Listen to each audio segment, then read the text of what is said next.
Hello, welcome to Tutors of Life podcast, where we research life so you don't have to. Episode 333. This is your host, Shaun Tutor. And this is Sam. And this is a Tutor episode where we try to teach you something new. So, The 3-3 podcast episode. 3 threes. 3 threes. Yeah.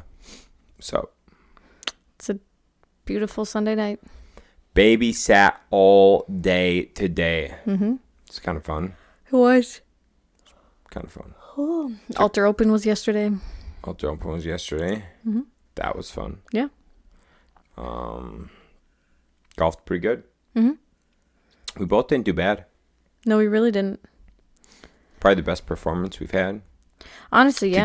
Together, yeah, for sure. For sure, together, yeah. Yeah. The Altar Open is just a fun little golf tournament we do every year with some friends of mine and their parents and family. And it's really cool because every 6 holes you change like how it's golfed. So like holes 1 through 6 are scramble, 7 through 12 are alternating, and then 13 through 18 are best ball. Not easy. No. I'm going to tell you what, dude. Alternating's an interesting game. Mm-hmm. And those are some difficult holes that the alternating ones are on. Yeah, it was tough. Yeah. So, and then they have like some, they call them skins. So like some mini competitions throughout it. So we have, Sam won one. I did win one. There's the longest putt, closest to the pin, and longest drive. And I won the longest putt. Mm-hmm. So that was pretty cool. That was really cool. Mm-hmm. That was a really nice putt. It was a really nice putt. We weren't even close this year for drives. No, you weren't. Sam won longest drive 3 years ago. Mm-hmm. Our first year and 3 years ago. First year and 3 years ago. Mm-hmm. And I am usually kind of close. Mm-hmm.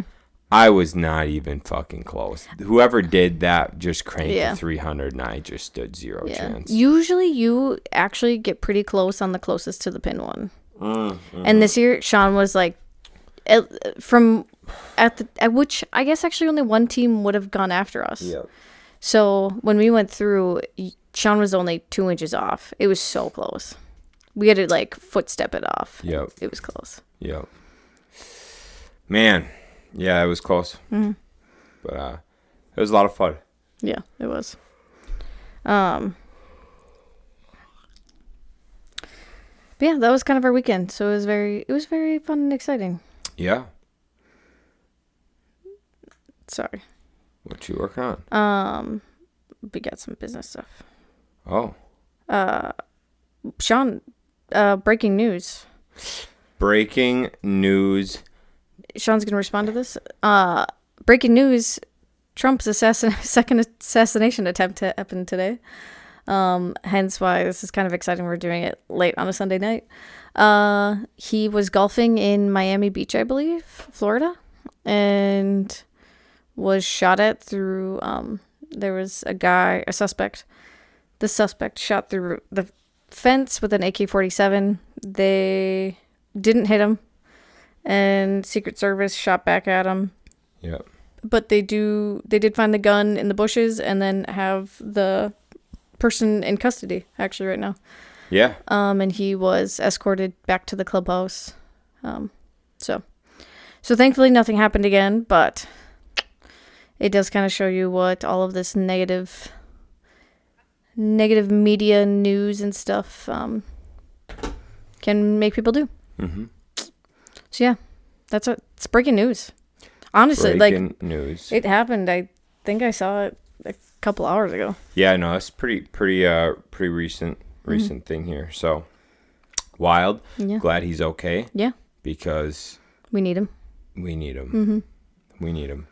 JD Vance is coming to Eau Claire on Tuesday. Yeah, it's kind of cool. Mm-hmm. Tim Waltz doesn't want to debate him because he feels threatened or something. Yeah. Apparently, JD Vance threatened him or something is what he's claiming. Yep, and he feels scared for his life. Sounds like a bitch to me. Yeah. Cool. Yeah. I like it. Mm-hmm. Let me think here. Ryan just messaged me. Yeah. Cool news. So it's cool. Oh, okay, cool. Market and Johnson's apparently doing big layoffs. Really? Yeah, Interesting. in the area. Very interesting. Yeah. It's kind of about time. Yeah. We should actually discuss that a little bit. Yeah, do it. We were talking to some acquaintances of ours who's been in the real estate game for a really long time, and they were mentioning about how coming up there's going to be a surplus of homes and like apartments and stuff like that, because we're going to have the boomers, so the biggest generation, Oh, yeah. either dying off or going into assisted living soon. And that's something that we've noticed too, is like we've met a couple of realtors that very specifically target elderly. Yeah, they target elderly and help them move to assisted living or nursing homes. Yeah. And then sell their houses for them. I think that's a fucking genius niche as a realtor. But I mean, both neighborhoods that Shaun and I have lived in, the majority of is elderly. Dude, if we were realtors, we could just hit our fucking neighborhood. Crazy. Yeah. And sadly, though, I mean, a lot of them will probably either die in those homes or they will not go to an assisted living until they are like unable to take care of themselves. Which is good, though. Yeah. Yeah, that's good. Except for the fact of like they don't take care of their houses then. Well, not always, though, because like obviously one individual in our neighborhood in particular, his family's always over helping out. Yeah. I'm just thinking of a couple of houses we have toured recently. Fucked, dude. Fucked.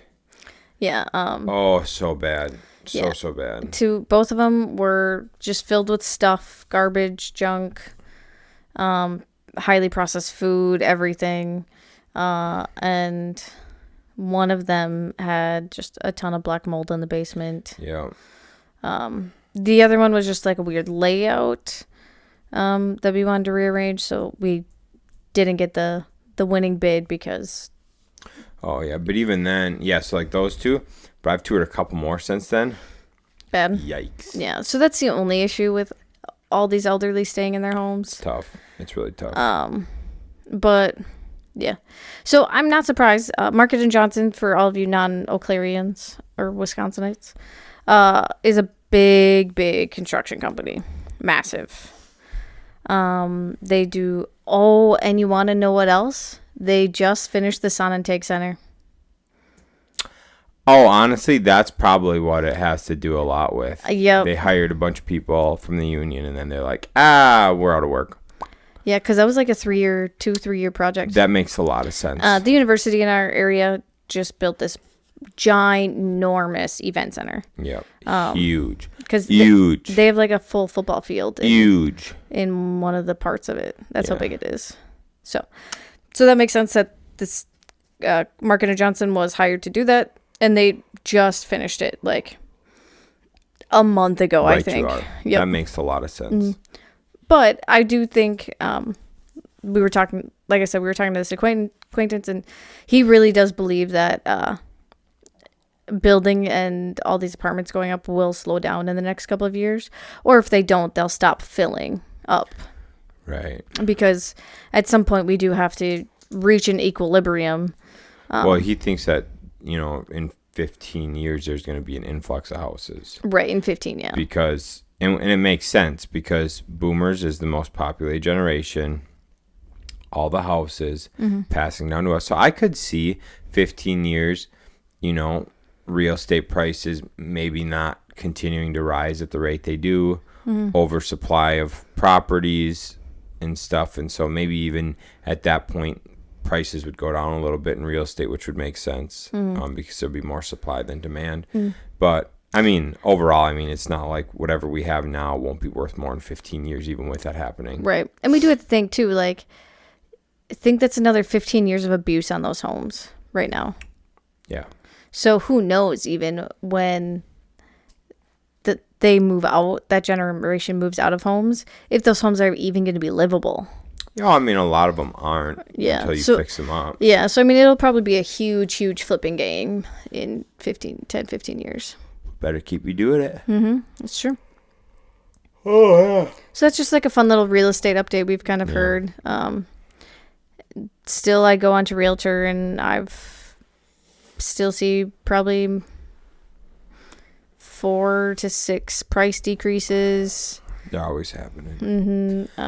There's quite a few houses on the market now in Eau Claire compared to what there was. Yeah, I think that definitely is happening. A lot of people are just moving to smaller towns too. I think people want to go back to the more hometown feel, the more mom and pop shops. I have to shop at. I don't know why I struggled with that sentence. But some of those are getting ruined too now because they are starting to raise their taxes as well. Yeah. So. Oh, dude, another thing isn't, we didn't. This is just kind of an overall. Here's information we know. I guess is if you're a flipper or you're into real estate, be careful. Getting properties that need a lot of work and need permits pulled that are in the bigger cities. Oh yeah. Because some of the smaller cities you don't even have to around let's just say around Eau Claire. Eau Claire is pretty. I mean, they're pretty strict. I mean, you have to pull permits. You have to do the right thing and stuff. And Eau Claire's pretty strict. Chippewa's pretty strict, but not quite. And then as you get out, it gets less and less strict. In some, but some of the other ones, the thing is you have to pull permits, but they're not strict. You know what I'm saying? They want you to pull a permit for the fee, but they're not strict. They they're not going to check up on you or do an inspection or anything. Right, they don't uphold as high of a standard. Yeah, which we can talk about standards here in a minute. But so, we've been noticing, we've had some people, some friends and stuff doing projects here in town and not pulling permits. And that's a pretty dangerous game to play in the bigger cities. You can get fines. You can get cease and desist. And then, the other things are, if you're into a project and you started working and you get caught, and you didn't do it right, and you got to redo it, and you have to have a licensed contractor do it, the amount of money and time can kill you. It can wreck you. Oh, yeah. So be conscious of that. That's not good. No. And so, yeah, I mean, I recommend to flippers, and I've said this so many times to people I know, in Wisco-Ria and stuff, and to friends. I'm like, guys, if you don't do construction full-time, if you don't have a general contracting license, I wouldn't recommend doing projects that are massive. Yeah. Do the lipstick projects. Do the projects that need new siding and a new, maybe new roof, new siding, and the inside needs...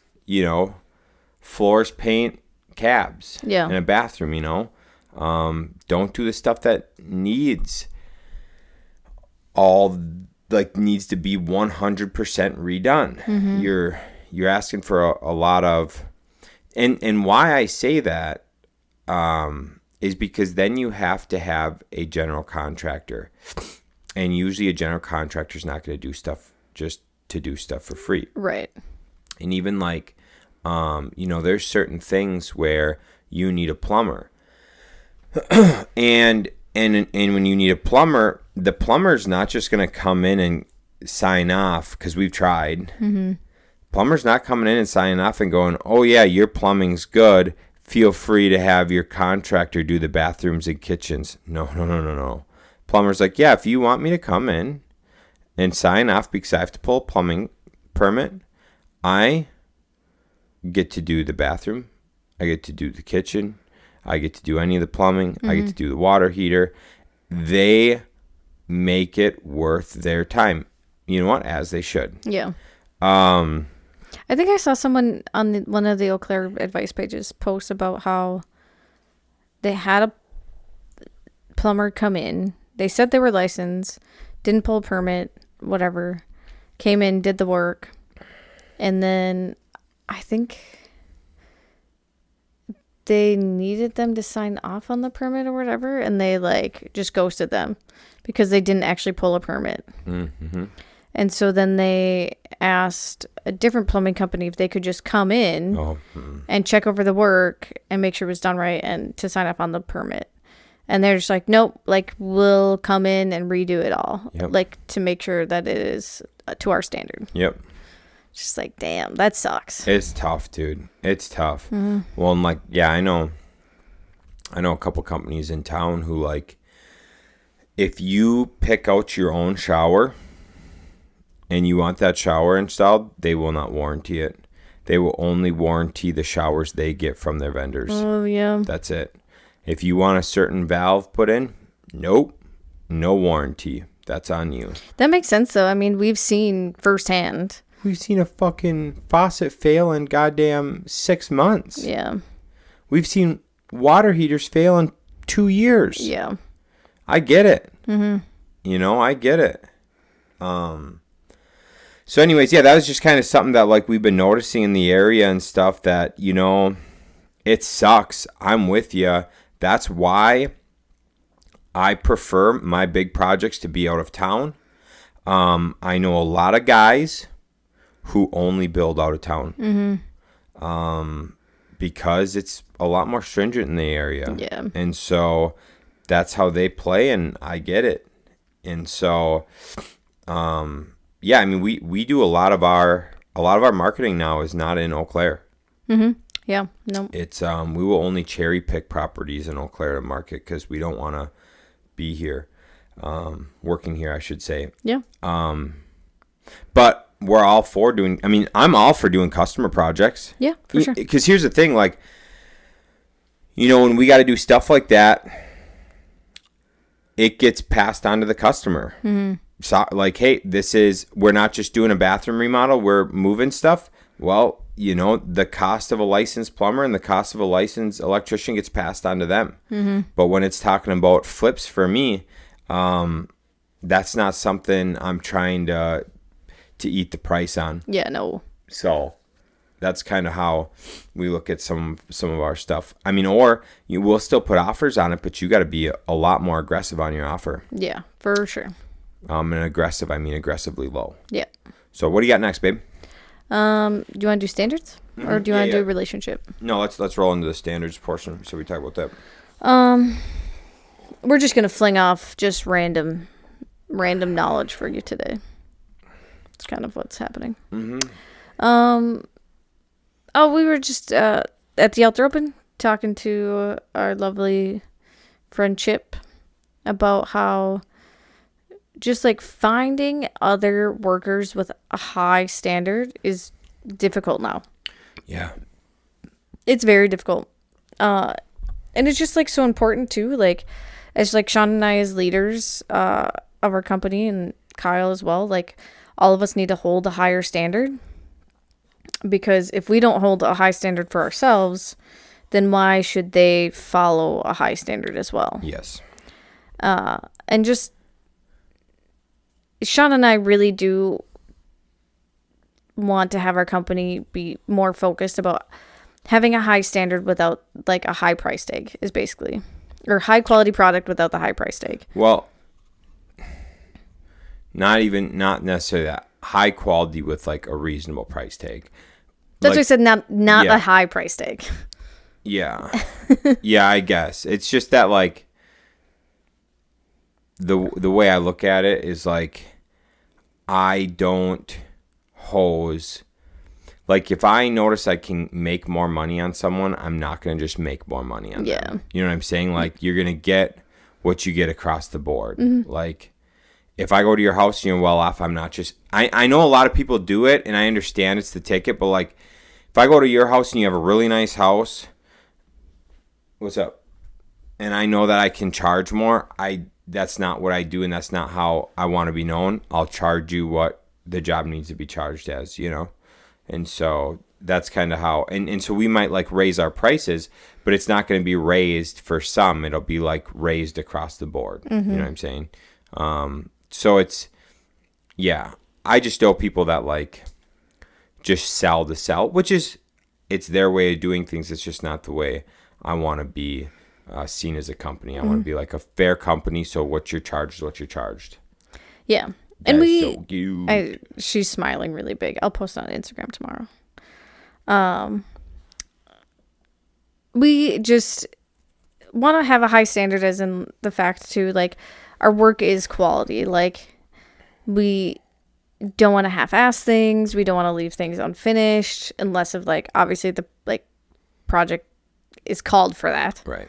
But like we're just finishing our flip and strum, and so Shaun and I went in and are doing like the last minute like touch up kind of things, making sure everything is like as good as we can get it without obviously putting like wasting too much time and energy into it. Right. But we know as contractors, like we're moving trim around, we're moving tools around, like, and we do paint and drywall pretty close to the beginning, and there's a lot of finishing work after you do that. And so we know, like, we have to go around the house, fill in all of the holes that the guys have made throughout the entire process, because they're moving things around, things are getting worked on. And so, like, that's one of the things we know we have to do. Like, we have to go fill in all the holes and then paint afterwards. Yeah. So, like, things like that, like, we try to really strive to do better at. One thing that we have had, like, have actually improved quite a bit on, that I remember I noticed on one of our, first 5 flips. When we did door and window trims, because they would just paint the whole strip and then would cut it into whatever length they would need. So sometimes you would look at the top of the door frame and you would see the fresh wood cut instead of it being painted white. Yeah. So it's like just like a small little detail that we've changed to have a higher standard. Right. So now, like, those always get painted white, or now we do 45-degree angles, whatever it is. Yeah, returns. Mm-hmm. Or, yeah, 45. Yeah, sorry, 45s, or we return it if it's mission style now. Yeah. But just, yeah, like little things like that to just make the end product just look so much cleaner. Yeah. So that's, like, kind of what I mean by, like, high standards, but also the fact of, like, showing up on time, or if we're not going to show up on time, like, we're staying later, and, like, making sure when we're on the job site or working, like, we're not yakking for 2-3 hours of it. Right. Like, maybe we'll bullshit for 10 minutes, but then we'll get right back to work. Right. So that's something as leaders, like, we really need to do ourselves to make sure that our team also holds that high standard. And we're kind of also trying to, like, change how we plan projects by kind of having our contractors do more of their strengths versus just, like, things they know how to do. Yeah. So we have 2 guys that are really good carpenters, like, really good with woodworking and all this stuff. And so every project, like, we're just like, it makes way more sense to have them do all the trim and cabinets, stair treads lately. Right, yeah. Because it just looks so much better. It's stupid. I don't understand it. Stupidly better, and they're just so much quicker at it. Yeah. And so by doing that, they're always going to keep a higher standard doing that, because that's one thing that they love doing. Right. And usually when people love doing something, they're always going to make sure that their product is looking top notch. Yeah. And then as a company, that saves us money, because it doesn't take them as long to do it as it does our other guys. Right. We're making more money on them. Our spread's bigger, better. Yeah, for sure. So yeah, those are just like small little things that we've been doing to try and improve our standards in our company. Obviously, we're still starting out, so like our standards still aren't high, like our systems aren't clean, like all that stuff. But just doing those little things as we can will slowly improve our company as a whole. Right. And like our subcontractors especially will notice those things and should be following as well. So their standards should also be increasing. Right. And if they don't follow, then they don't belong. Right. Yeah, no, it's pretty cool. So that's one thing we chat with Chip with is, you know, he was a lineman for like 40 years, close to 40 years. Something. Well, he wasn't on the line, but yeah. Right. Yeah. And so he, for a good majority of that, he was a foreman or oversaw people. Mm-hmm. And so having to hold a standard and whatnot for your teams so that you have quality guys, because a lot of times he wouldn't be able to be on a project, mm-hmm. right? And so you have to hold a standard and relay that standard to a point where when you're not there, it's being upheld. Yeah. And so not a lot of places do that. No. Or like, I should say the best places do that. The places that struggle don't. Mm-hmm. And so, yeah, it's just cool to chat with him, you know, and listening to some of his struggles he had over the years doing that. And the difference between union and non-union and things, and you know, what people can get away with in a union setting compared to a non-union setting. Yeah. But yeah, I mean, it all comes down to standards. It comes down to the higher the standard, the like better your product's going to be. It's just everything's going to be better the higher your standard. But with the higher the standard, so much more work you have to do mm-hmm. to uphold that standard, to relay that standard to the team. You have a smaller picking of people that like are willing to also live that standard.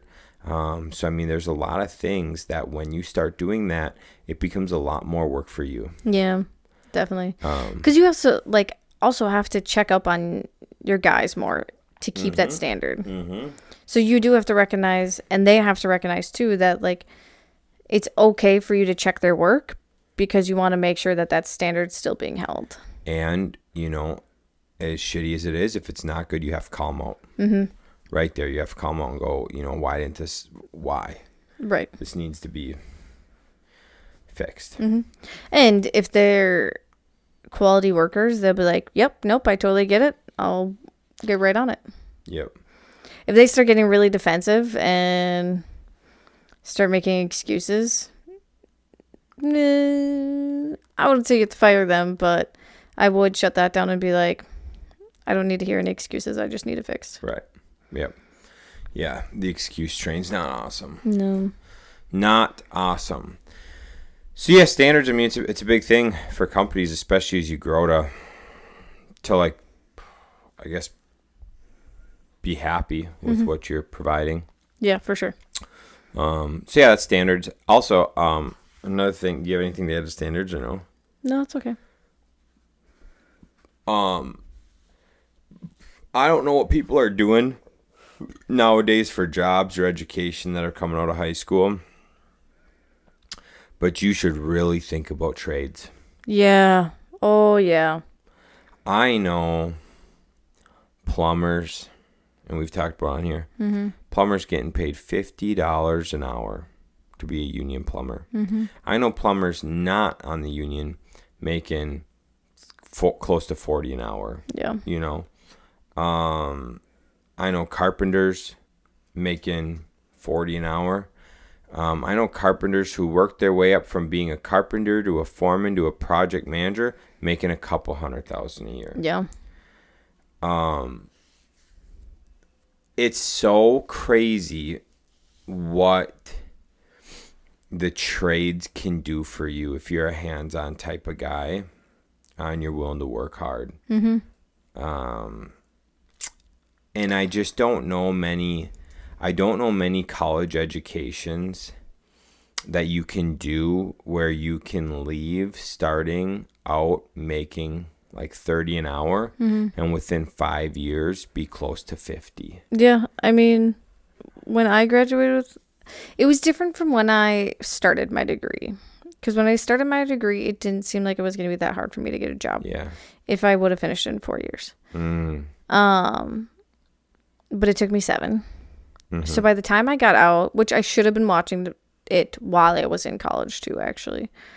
By the time I got out, I still couldn't actually do anything with my degree. I had to go and get a 2-year certificate to work in a lab. Yeah. So I would have had to been 9 years in college. And I think starting wages were under $20. Yes. That was obviously pre-2020, but I'm sure now they're probably still $20. Mid or low to mid 20s. Yeah. It's not even, it's absurd. Mm-hmm. Absurd. Yeah, I don't know. There's so many things that I'm like, you should really be asking yourself if it's worth it. Mm-hmm. If it's worth the pay. And I mean, especially with how much, like I shared something on Facebook this weekend about like prices of homes and interest rates and things. And I mean, with how much prices have gone up, you should really be like, income is so important now compared to before. Yeah. Before, before good money, like I remember when I was going to college in 2013, like to me, I was like 40, 50,000. I was like, oh, that's pretty decent. You're making pretty decent living. I mean, that's that's pretty hard to live on. Yeah, nowadays. It's gotten hard. It's gotten really hard to live on that. And that's what a lot of people, I mean, even now today, a lot of people are making that 40, 50 a year. And so, yeah, it's just crazy that, like, when we first started going to school and stuff, it's like, yeah, that'd be all right. But could you imagine, had we picked a career field where that's what we were making, in 2018 when we got out of school, and then, 2020, 2021 hits, and we only get a couple dollar raise. Yeah. But it costs double to live. Boy, so anyways, I guess what I'm saying is, like, really, like, if you're younger, dude, really, and even if you're a little older, think of your career. Like, what have you done? What can you get, like, good return on investment?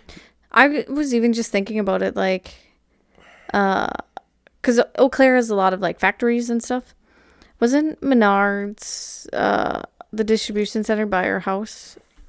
Is there starting wage? Did it say $23.50 or $28.50? Do you remember? It's probably 23. I can't imagine Menards at 28. It's not possible.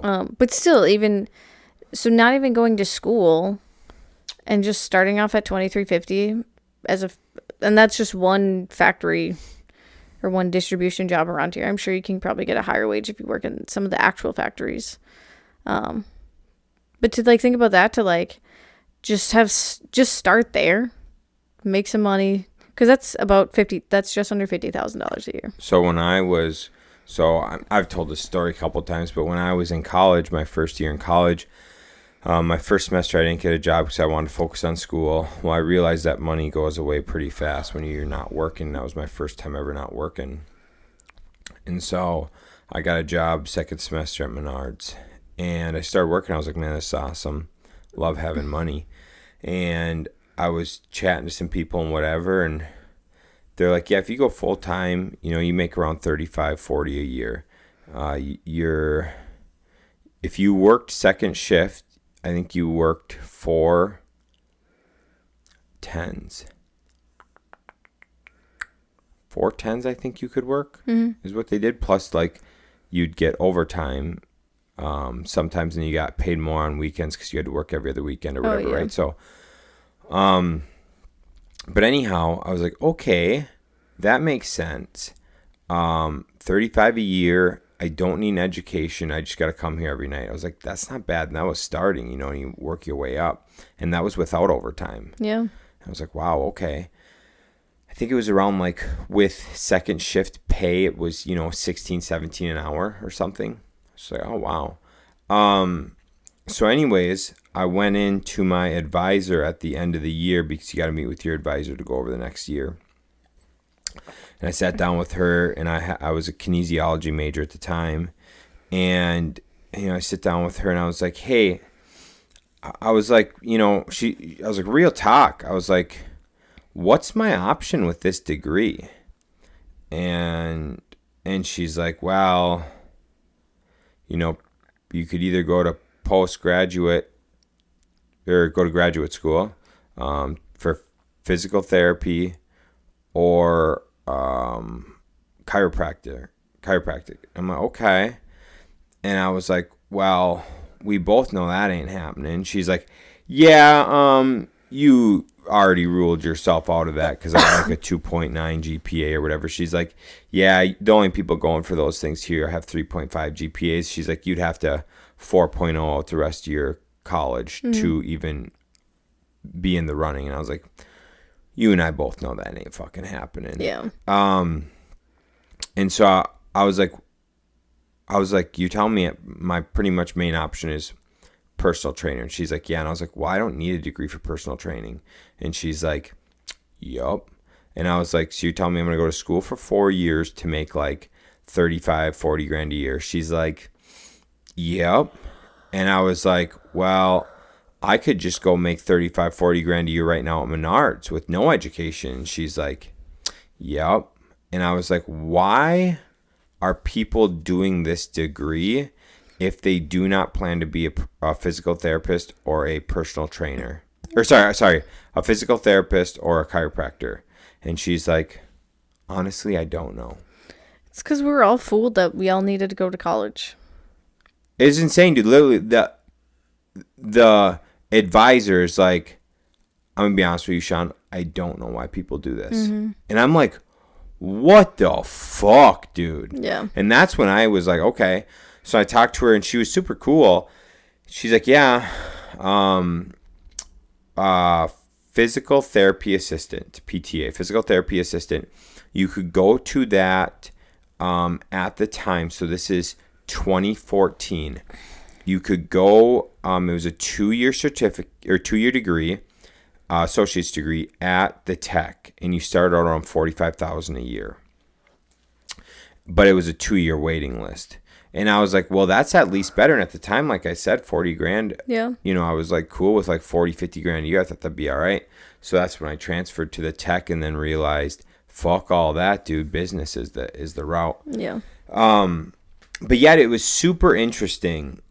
And so anyways, the whole reason I bring all this up is like, if you're younger and you're listening to this, or maybe you're in your 30s or 40s and thinking of a career change, I mean, just really think about like ROI. What are you doing?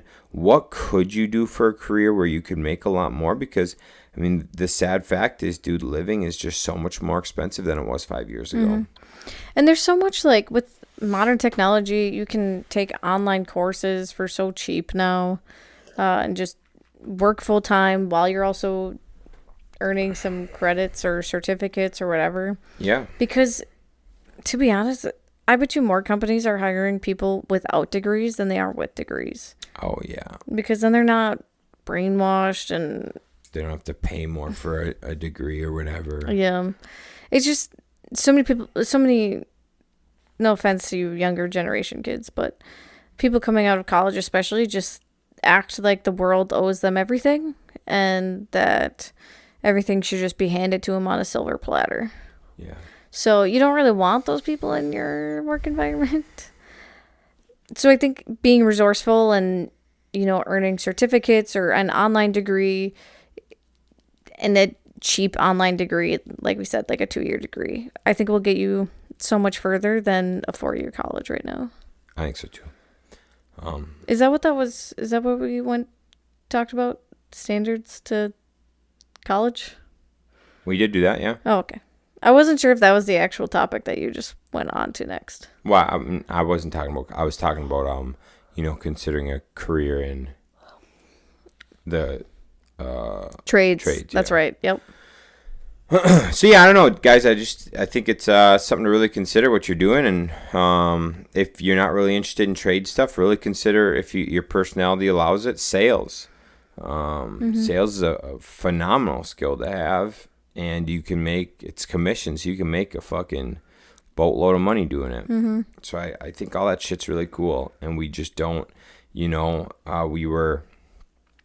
we were told for so long that we need to go to college and shit. And the crazy thing is, a lot of people I know today, I would say more people that went to like 2 years or less of college make. I would say I know more people. How should I say this? On average, the people I know that went to school for 2 years or less are making more than the people I know that went to school for 4 years or more. 100%. So, just so many of them are like in the trades, and trades just pay so well. Mm-hmm. So, yeah, interesting. The last thing we'll chat on for a couple minutes here is just do you want to chat on that, or you want to just leave it for another one? We could just wait till another one. We'll wait for another one. All right, gang. You got anything else? No, that's all I got. Cool. I hope you enjoyed it, and we'll catch you on the next one. See you.